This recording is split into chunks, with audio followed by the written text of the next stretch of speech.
Basile, votre application de recherche immobilière, présente Sud Radio, parlons IMO, Sylvain Lévy-Valency. On parle logement jusqu'à 10h, comme chaque samedi sur Sud Radio avec Sylvain Lévy-Valency. Et aujourd'hui, votre invité, Sylvain. Voilà, notre invité. Bonjour Michel Lebras. Bonjour à tous. Je vais vous laisser vous rapprocher de votre micro. Voilà, merci d'être avec nous. Vous êtes le président du réseau immobilier propriétéprivée.com. C'est un réseau immobilier très important et très implanté en France. Merci de répondre à nos questions. Agent immobilier, mandataire, la différence pour ceux qui nous écoutent. Alors, il y en a ou il n'y en a pas? Alors, il y en a une, bien sûr, puisque formellement, je suis un agent immobilier. L'agent immobilier, il peut faire un certain nombre d'actes supplémentaires, comme le compromis de vente, par exemple. Mais le conseiller immobilier, c'est la personne qui va faire l'intermédiation, donc qui va mettre en relation les acquéreurs, les vendeurs, et qui va faire ce travail de confiance et de conviction. Voilà. Alors, votre réseau comprend plus de 3000 conseillers, exactement. On a un chiffre? 3500 actuellement. 3500 conseillers en France. Vous avez un très fort maillage territorial. Vous avez coutume de dire que vous allez là où il y a finalement des déserts immobiliers pour servir vos clients. C'est quoi votre regard aujourd'hui à la fin de l'année 2024 quand on voit un marché quand même qui a été sévèrement chahuté? Je regardais vos chiffres. Connaît pas la crise, propriétéprivée.com? Alors, faut pas exagérer, connaît pas la crise. Il y a quand même une crise immobilière, mais le marché de l'immobilier a évolué dans les 12 derniers mois assez fortement. On a vu les vendeurs revenir sur le marché dès l'automne dernier. On a vu aussi le marché se stabiliser au niveau des acquéreurs dès le printemps. Et puis, un marché florissant, on va dire, depuis le milieu d'année en termes de vente, de chiffre de vente. Par contre, depuis un mois, on constate une inquiétude. Voilà, on constate un ralentissement au niveau des acquéreurs, où finalement, on voit que l'incertitude politique fait planer un doute. Et oui, c'est le climat politique. Vous pensez qu'il y a un impact? Effectivement, ouais, clairement, c'est corrélé. Ouais. Donc, il y avait une période qui était plutôt bonne. Très bonne, puis, d'un seul coup, avec les annonces politiques, ça a rafraîchi le marché. Juste un chiffre, la croissance de notre chiffre d'affaires au mois d'octobre, c'était 30% de chiffre d'affaires. Oui, et effectivement, par contre, on constate là, depuis le mois de novembre, un ralentissement, et puis des acquéreurs qui doutent de l'avenir, et donc du coup qui reportent leurs projets. Alors, vendeurs, acquéreurs, est-ce qu'aujourd'hui on serait plus tôt sur un marché d'acquéreurs?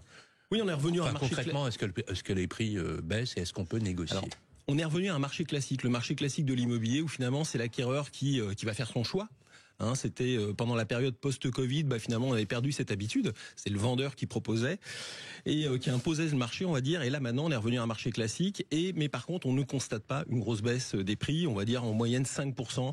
On est représentatif du marché français, aussi bien dans notre répartition géographique que sur nos types de biens. 5% de baisse à peu près cette année, ce qui reste très faible, et actuellement plus de baisse de prix depuis quelques semaines. Ouais. Alors on l'a vu, puisque vous nous avez fait le plaisir de venir dans le grand jury de la presse immobilière, où malheureusement notre cher Borderie n'a pas pu venir. Non. Mais vous avez dit une chose très juste, et finalement, et vous l'avez redit d'ailleurs également au Rent, c'est le grand rendez-vous de la tech pour l'immobilier. C'est finalement agent immobilier mandataire. La question c'est le logement pour les Français. C'est vraiment ça l'idée. Vous pouvez repréciser cette idée, parce qu'en fait vous avez une vue extrêmement prosaïque et très pragmatique sur cette idée. Le sujet de l'immobilier, de l'intermédiation immobilière, surtout l'intermédiation, c'est un sujet de service en fait. C'est un sujet de service. C'est le service qu'attendent les Français, la disponibilité du professionnel pour faire aboutir leur projet tout simplement. C'est pas tellement le statut juridique ou voilà, c'est vraiment ce sujet-là. Et donc un de mes travaux principaux, c'est de travailler sur l'implantation de ces conseillers sur le territoire. Comment venir à la rencontre des futurs clients, que ce soit des acquéreurs, des vendeurs, les rencontrer dans leur vie du quotidien pour justement être au plus proche du besoin en matière de service. C'est pour ça qu'on a un partenariat qui nous permet d'être présents sur tout le territoire actuellement. Oui. Alors justement, sur l'approche territoriale, vous nous avez également dit que vous allez dans les toutes petites villes où, par exemple, il n'y a pas suffisamment de zones de chalandise, on dit ça comme ça, oui, pour implanter par exemple une agence. Exactement. Donc forcément, dans ces lieux-là, dans ces régions-là, il y a un conseiller propriété privée. Exactement. En fait, les meilleurs, les conseillers qui ont la plus grosse activité se retrouvent en milieu très rural. Pourquoi? Parce qu'effectivement, un client va pas faire 20 kilomètres pour aller dans un point de vente entre guillemets ou une agence. Il a besoin que le conseiller vienne devant lui. Et effectivement, oui, on est présent sur les territoires, effectivement, notamment beaucoup en milieu rural. Alors, il y a aussi le marché locatif. Il n'y a pas que la transaction. Alors, vous avez été très innovant puisque vous pratiquez plusieurs métiers. À l'intérieur, vous proposez effectivement des solutions de gestion locative. D'ailleurs, vous avez acquis un énorme portefeuille. Vous êtes classé d'ailleurs parmi les premiers en gestion locative. Je trouve ça extrêmement ingénieux. Le pire est à venir selon vous, parce que aujourd'hui vous nous avez dit texto, non seulement ça va pas s'arranger, mais 2025 va être très très problématique. Vous craignez même un gros choc, puisque effectivement, et d'ailleurs les chiffres plaident pour votre argument, ça devient catastrophique aujourd'hui de se loger et d'accéder à la location. Alors, déjà, le marché de la transaction est ralenti, donc du coup, les gens accèdent beaucoup moins facilement au logement par l'acquisition. Et puis, en plus, la location est ralentie. On a constaté depuis 2 ans une baisse tous les étés, puisque c'est le moment on va dire, le pic de renouvellement, le pic de location, une baisse dans les 2 dernières années de 30% des mises en location. Pourquoi ? Parce que les gens restent finalement dans ces locations et on n'est qu'au début de ce phénomène. Donc, on est au devant d'une crise du logement importante, notamment parce que la production de logements neufs est pas à l'arrêt, mais enfin tout du moins est fortement diminué pour de nombreuses années encore. Ouais, finalement, on s'est dit, c'est la crise immobilière, ça peut pas être pire, mais comme finalement le pire n'est jamais décevant. Oui, le pire n'est jamais certain, oui, effectivement. Ouais. Alors le logement, vous le savez, est devenu le premier poste de dépense des Français. C'est l'INSEE qui le dit.